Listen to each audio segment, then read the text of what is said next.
to a new edition of the Heat Treat podcast. Today we're going to talk about digitalization of heat treat or Industry 4.0 applied to heat treat. And we have a great guest, great expert, president of Nitrix Heat Treating Services, Jason Orosz, all the way from Canada. How's it going, Jason?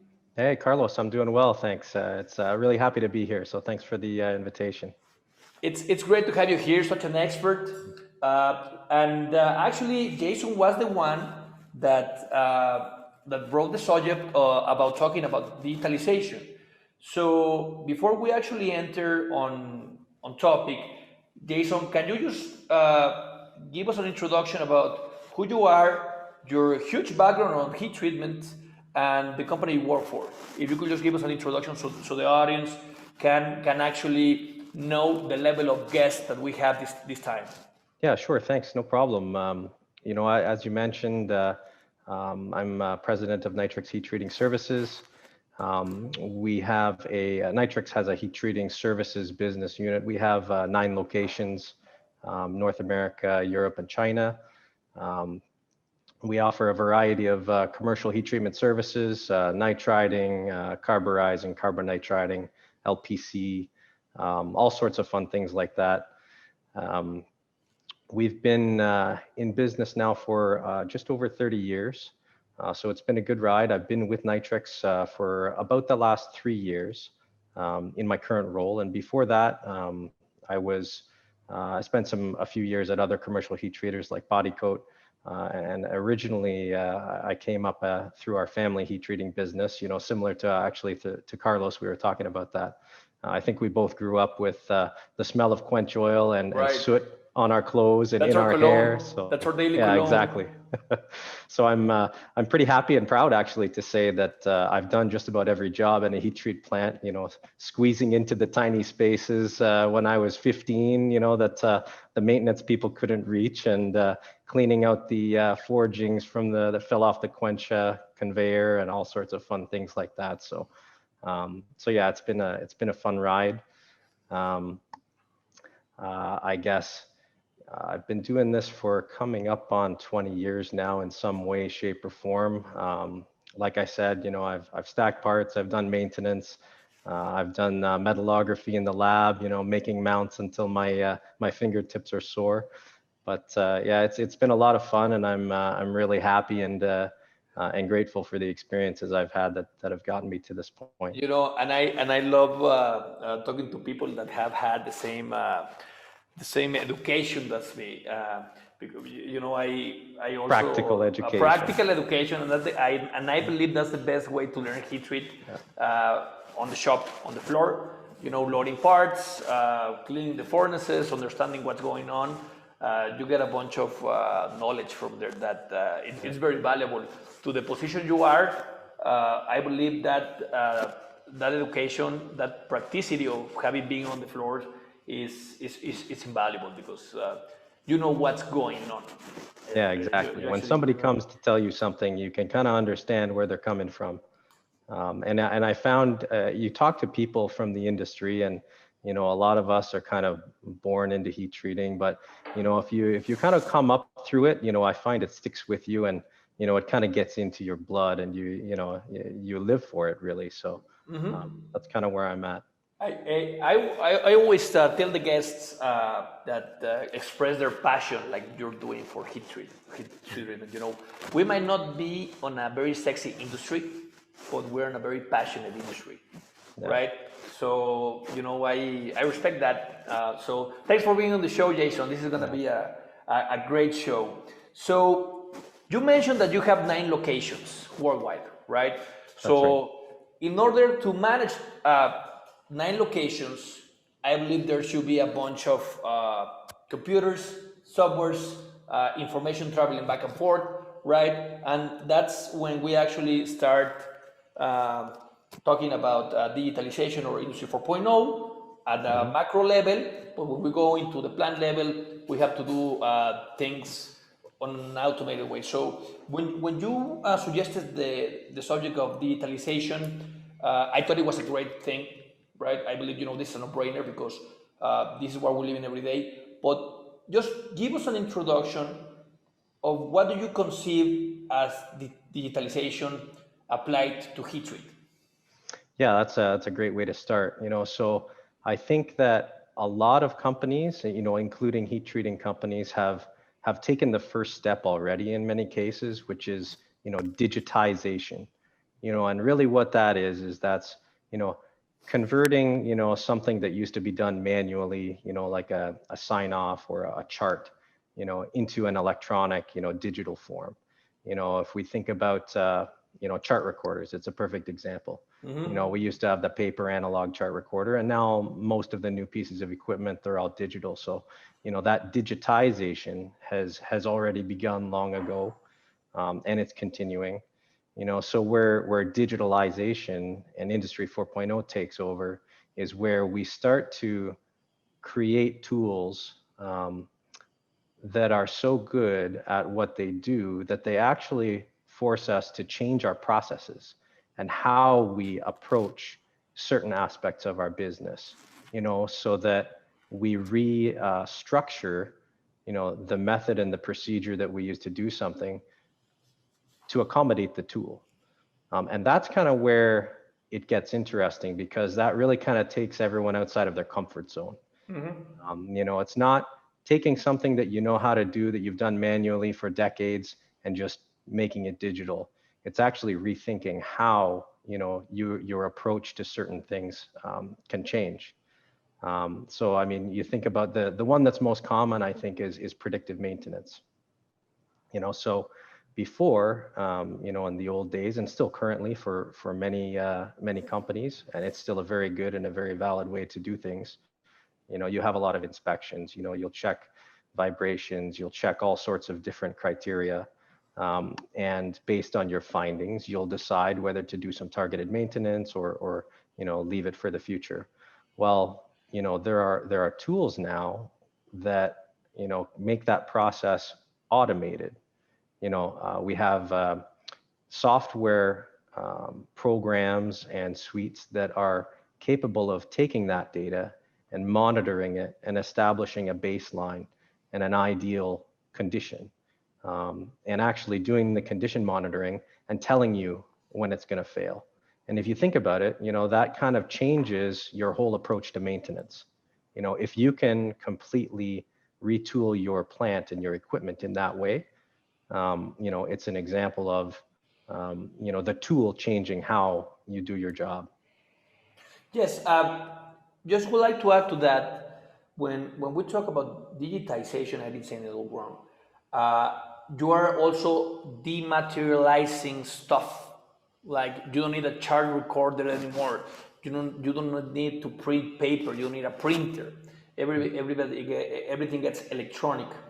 You don't So need a room to store you the need a room paper. to, right? You need Yeah. a room. You need a desk, right? So that I wanted to add that to your comment. Mhm.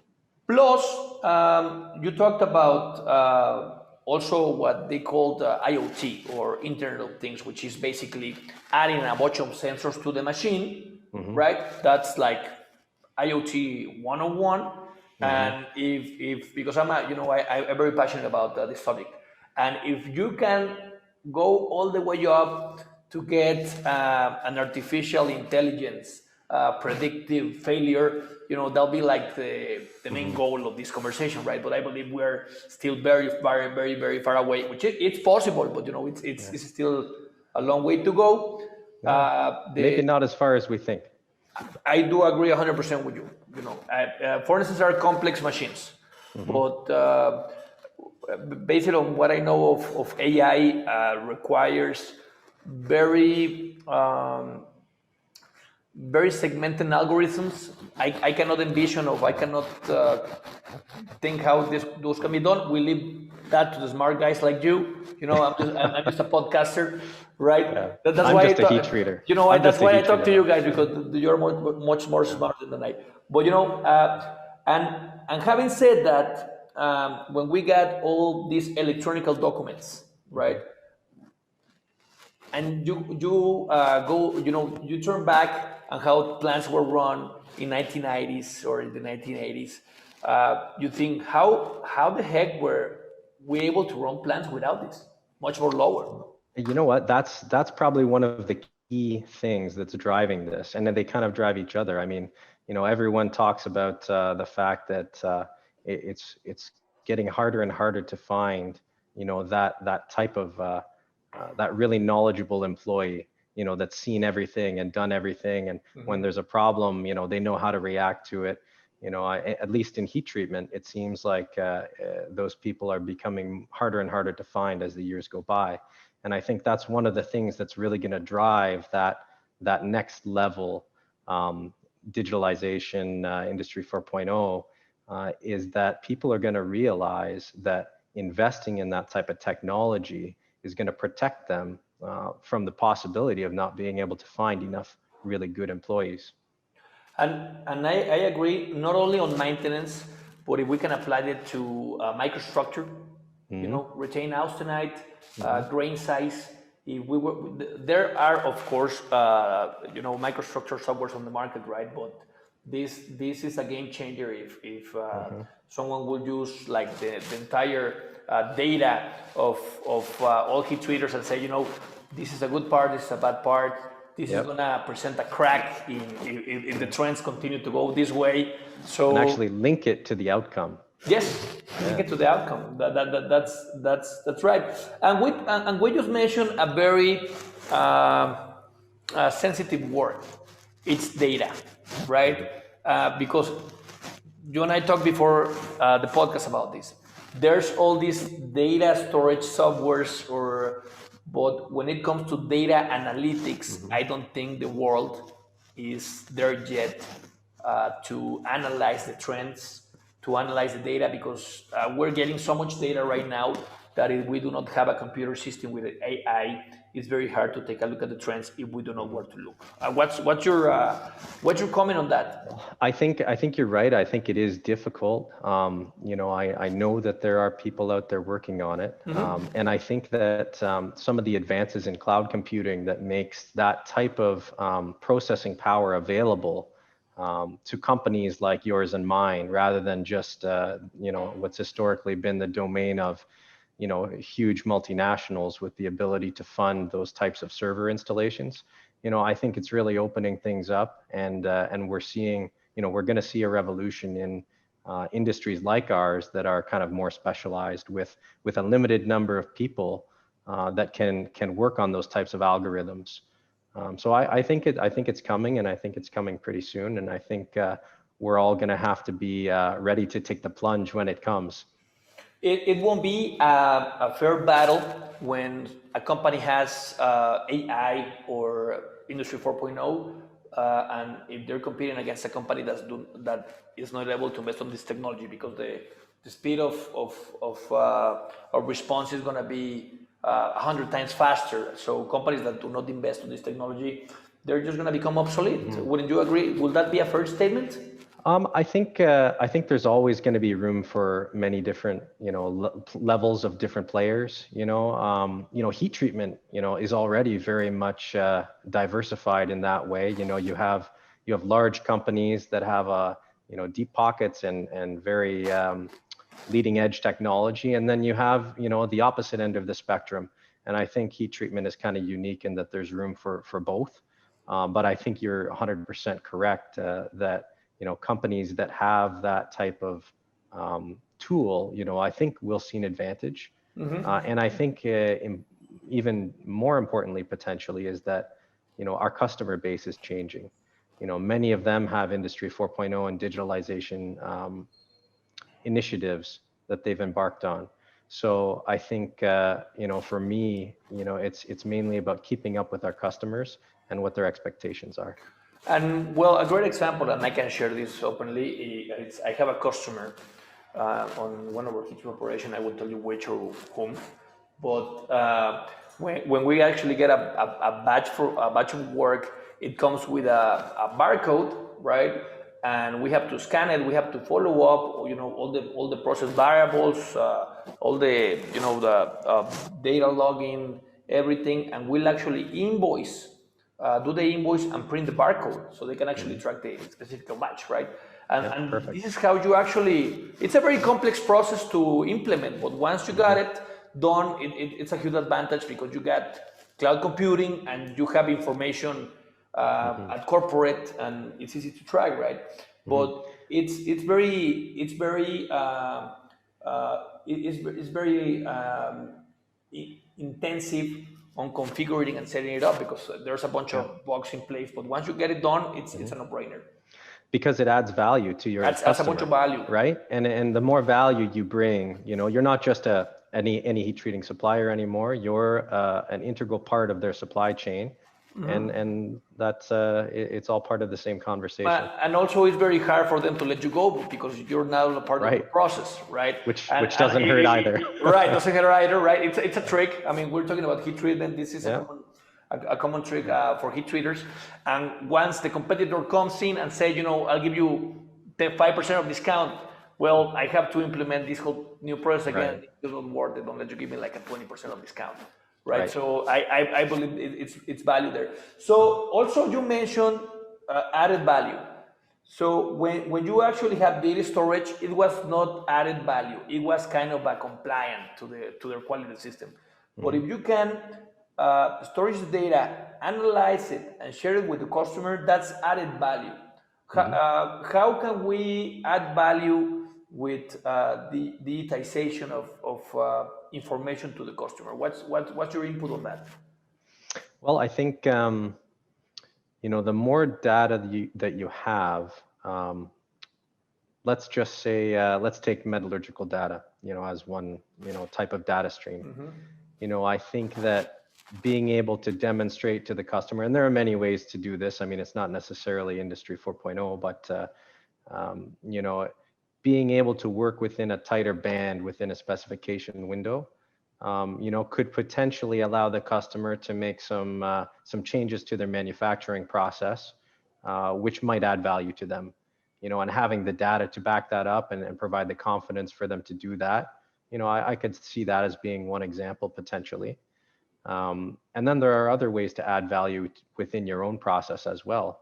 Rather than implementing let's say a comfort band, in your soak time.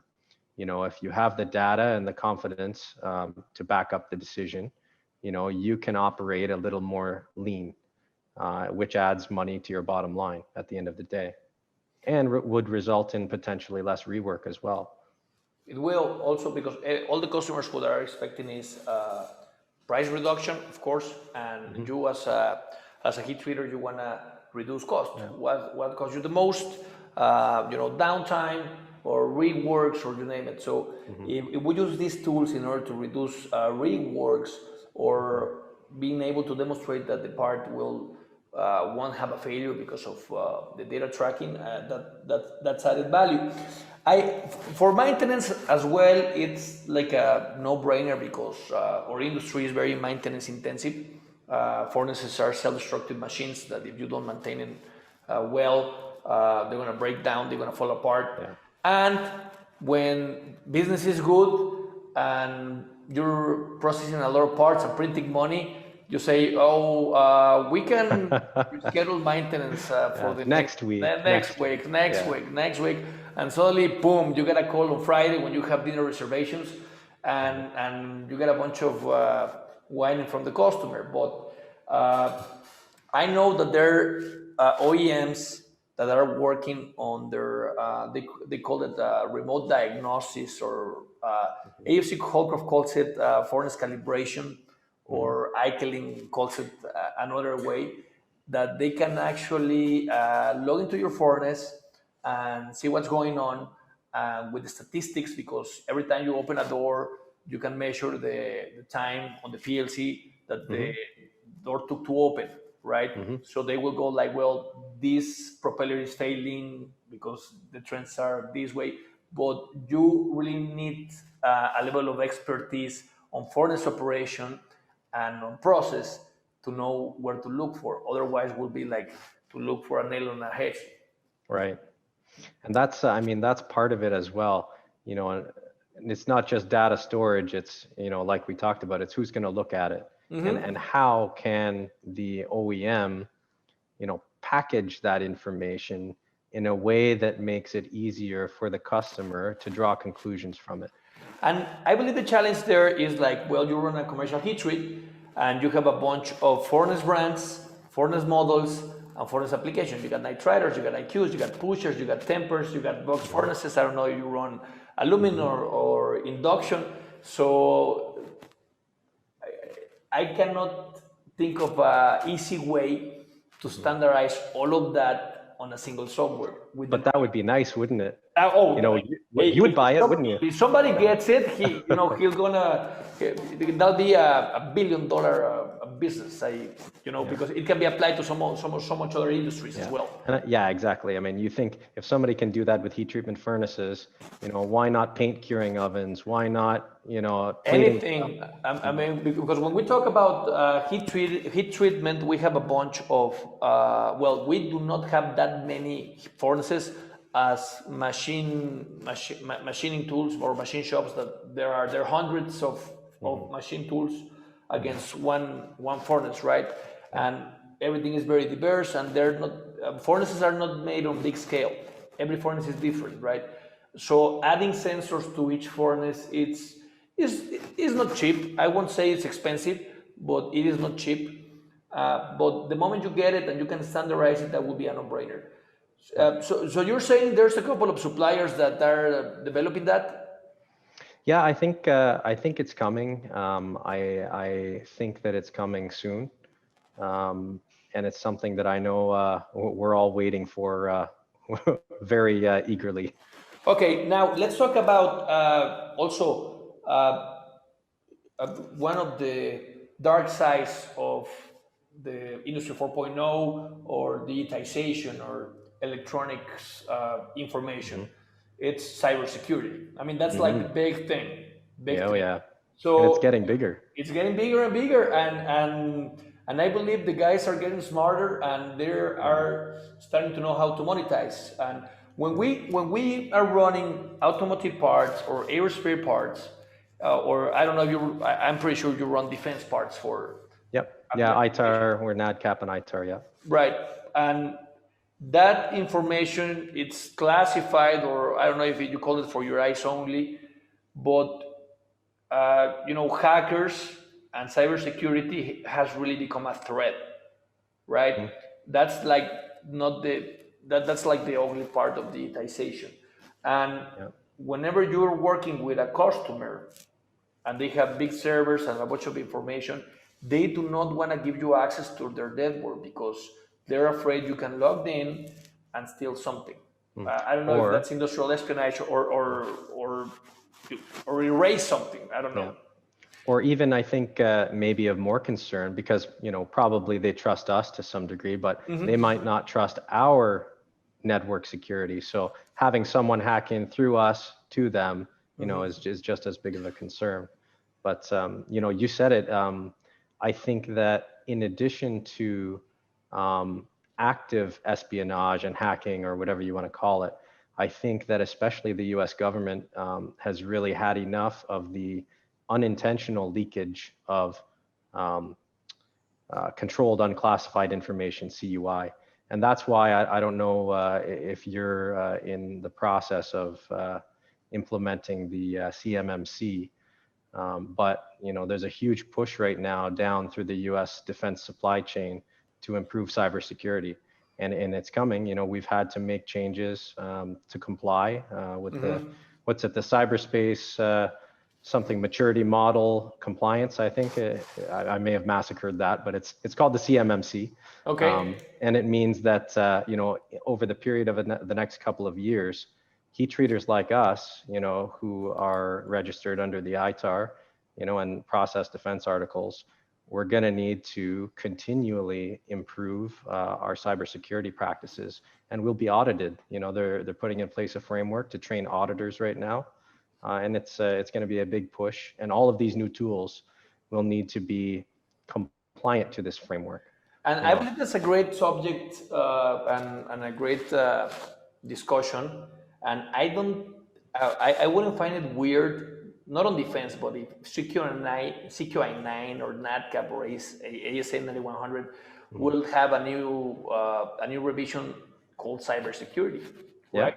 I mean, if they're all about traceability and all that, how weak is your Hmm. how weak is your cybersecurity, right? So Yeah, that's right. first time I think about it, Yeah. or we can go the other way.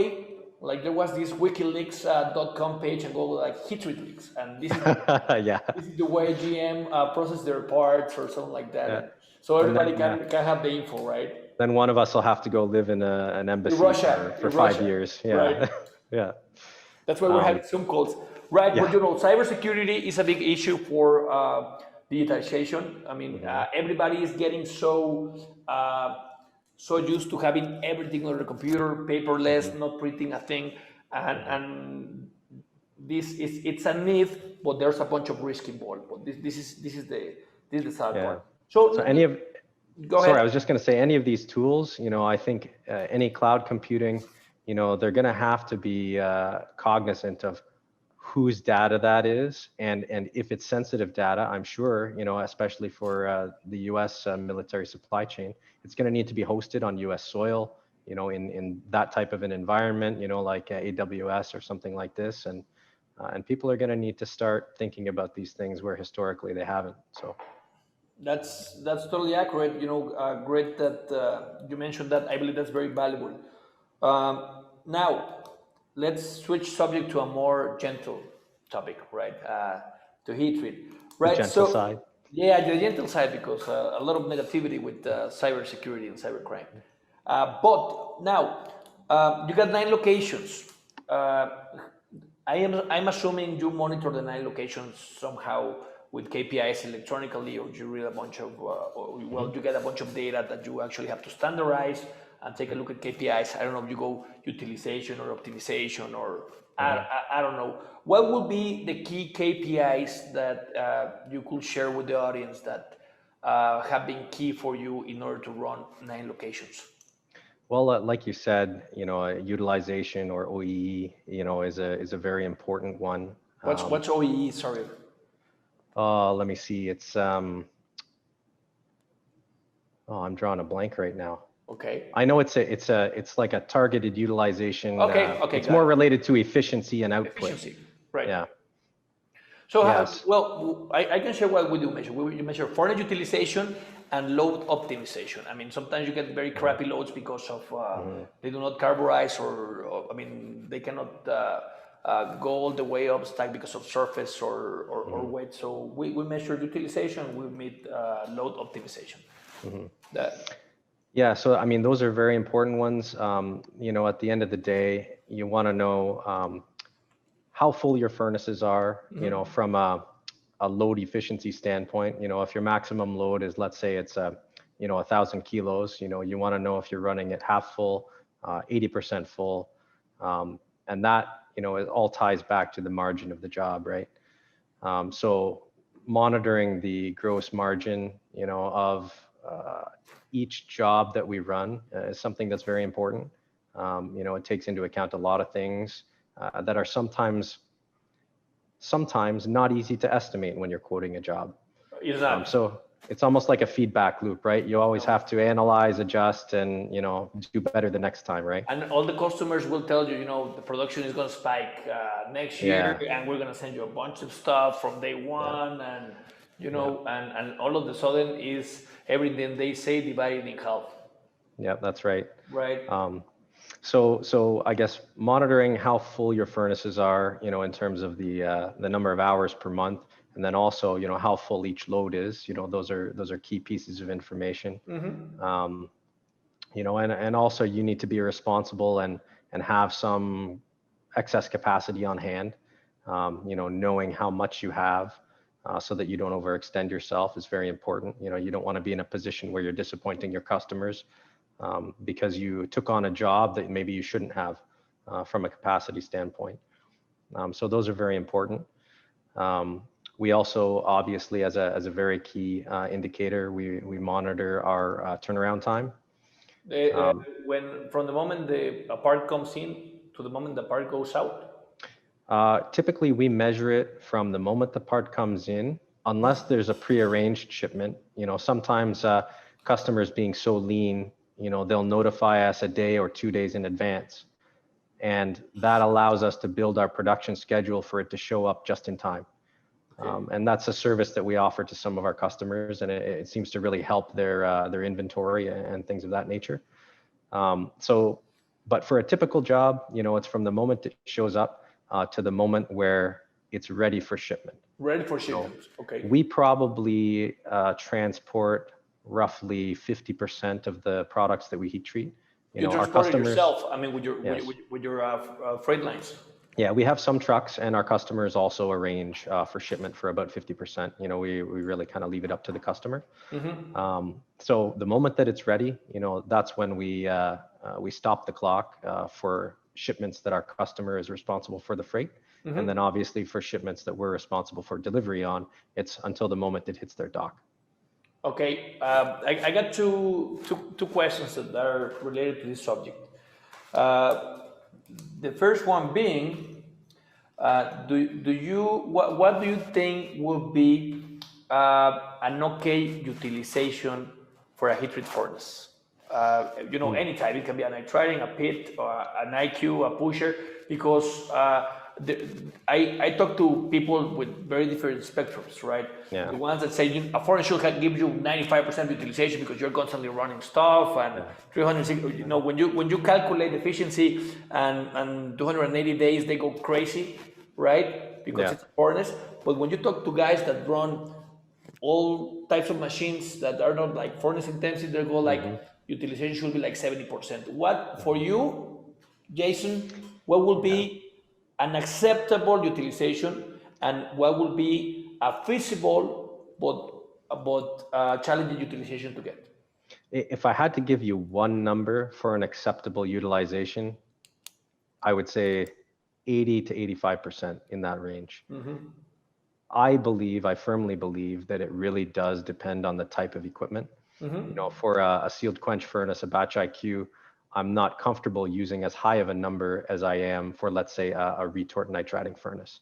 They're just completely different animals, and there's a lot more that can go wrong on a batch IQ, in my experience, compared with a retort nitriding furnace. A lot of mechanics going on in place. A lot of higher temperature, more moving parts. It's like, what's going to break down more easily, your broom or your vacuum cleaner?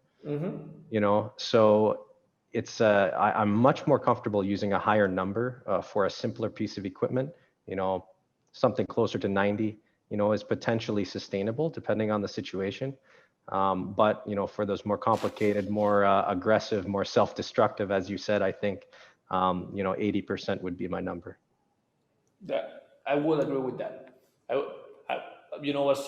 head of the organization, 85 would be fantastic, right? Yeah. But That's right. I'll go with 80, right? Yeah. And what will be standard to estimate also efficiency on a year when an automotive customer will tell you, well, we're gonna have let's say 100 tons per year. How would you estimate that? If you could share that with us. If not, don't worry. I know there's a bunch of ideas, but will you go to 280 days, 300 days, 240 days? I guess I'm going to have to get out my mental calculator here. Normally I'm used to doing it on weeks. Some customers will tell you how you have to do it. Right. And there's an LCR and an MCR, and, you're kind of locked in. But I guess if I had to do it myself, I would use something in the range of 49 weeks a year, roughly. So that's pretty high. Yeah, it's a pretty good number. 49 weeks, 5 days a week. That's my standard. Oh, 5 days a week. Okay, got it. Yeah. So then, you have an extra 2 days, if you need to catch up. And most manufacturers I've dealt with are comfortable with that. Good to know. Now, the other KPI that it's not heat treat only, but I seen it, is that they track the cash openings. Since you actually process the stuff, it's ready to ship until the moment you actually get paid, right? Because sometimes people do not invoice at the time that the part leaves because they're waiting for the end of the month or the end of the batch, or you just to send one invoice. What would be a recommendation if you have seen different customers specs for how to collect, how to invoice the money. And all of this is done electronically now, so it's part of the subject, right? Because Right. you can actually track how much time is going by till the moment that you process a part, till the moment that the truck company picks it up, deliver it to the customer, the parts get received, and you get paid. Uh, I use that KPI a lot myself. And you see that there are Yeah. customers that take a bunch of time to pay you, and there are customers that they're very good paid. Yeah, and I mean, at the end of the day, it's all part of the negotiation. So, it's almost maybe not quite as important, but it's talked about for us in the same breath as, the price per pound or the price per piece. It's what are your terms? So, we always try and, come to an arrangement, at the beginning of a relationship with a customer, and then, we talk about it. I would say the average, number has been creeping up, as you might imagine, as you've probably seen yourself over the last 5 to 10 years, where it used to be the majority of customers are 30 days or 45 days, now you're into 60 days. And, you've got some customers that are, Lucky you. yeah. Oh, not everywhere. Don't worry. We've got the 90-day and 120-day customers too. So, sounds more like my reality, right? Yeah. But Yeah. we're happy. Good to know. And it's different in different areas of the world, I found as well. Oh yeah. We have some operations in Europe and in China, and it's quite different. In Europe, it's on average a little bit longer than in North America, from what I've seen. In China, it's different because I'm not sure how familiar you are with business in China, but they have Very little. they have an instrument called a banknote. Okay. And basically what it is it's a letter of credit, more or less, from the company's bank.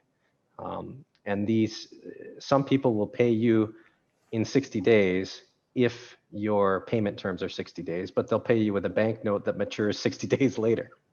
So it's a very interesting situation over there. I'll take the 60 days. No Yeah, problem. exactly. Yeah. Right, for first hand. All day, every day. All day, every It's day. funny, and like I said, it's very geographic. Like, in the U.S. Midwest, everyone pays more or less according to the same schedule as the big three automotive companies. So, they pay in 60 days. Your suppliers generally pay you on day 61 or day 62. It's just That's how we do it. That's how the they big guys set the tone. Okay.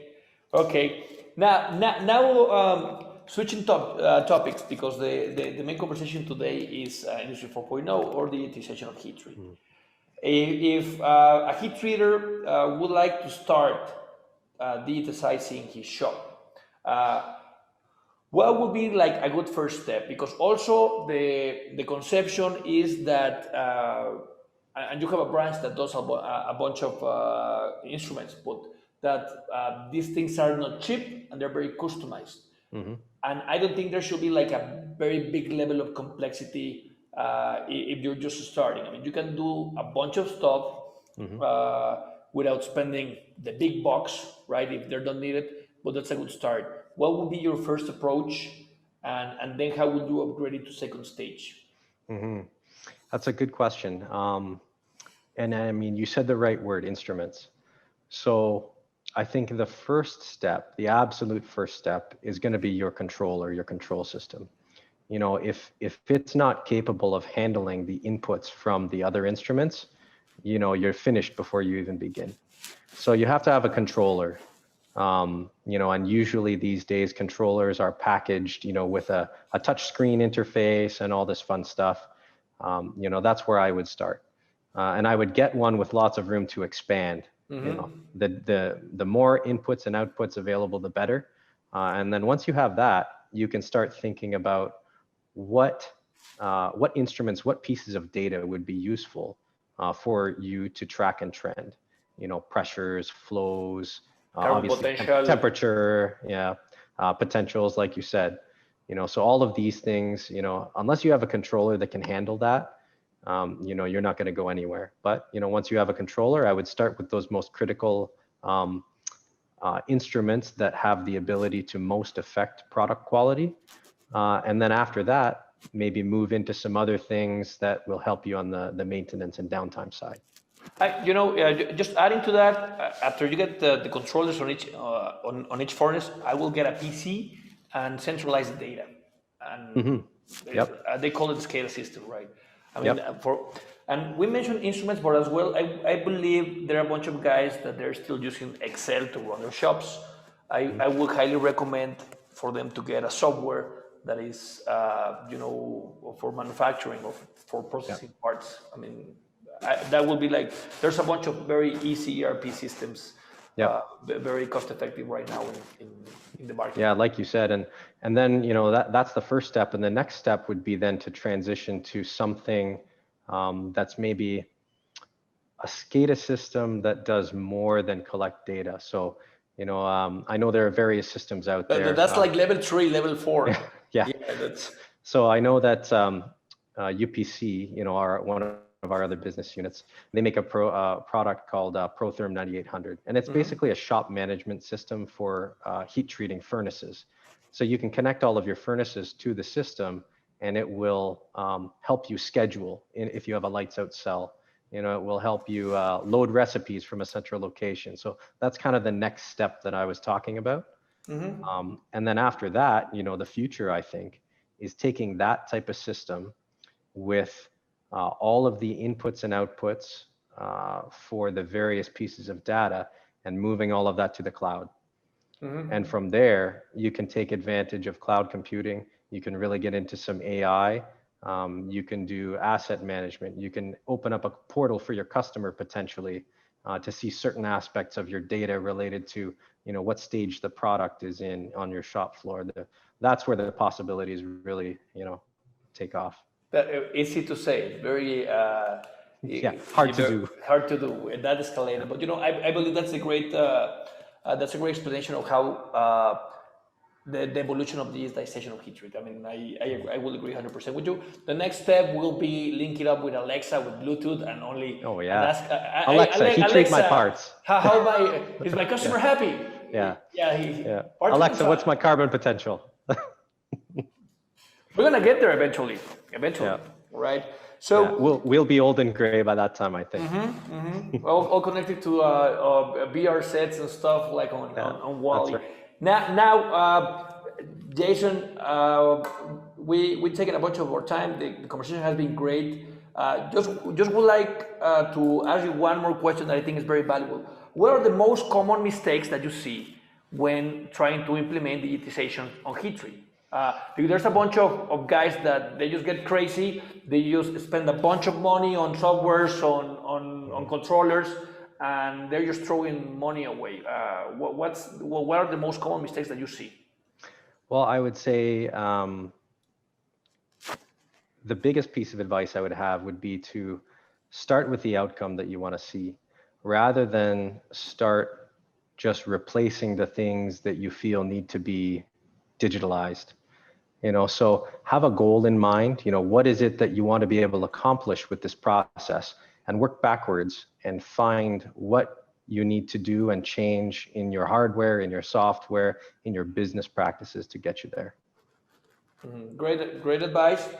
Advice from one of the power players of the industry, Jason Orosz, right? Now, final question that I always love to ask to all the guests that are in the podcast. Jason, if you were to give an advice to your 20-year-old self when you started heat treating, what would be? I would say,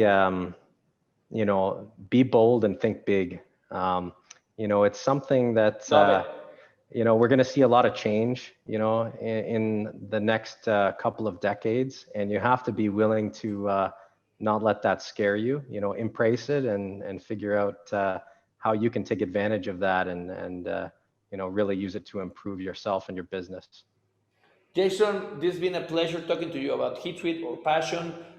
You and I have a bunch of things in common. We were born and raised on heat treat, wearing oil quench cologne. So it's been great. You have a friend here in Mexico. Let me know next time you're in town, and I'll be more than happy to have some cold ones out there. And that sounds good. And we should market that cologne.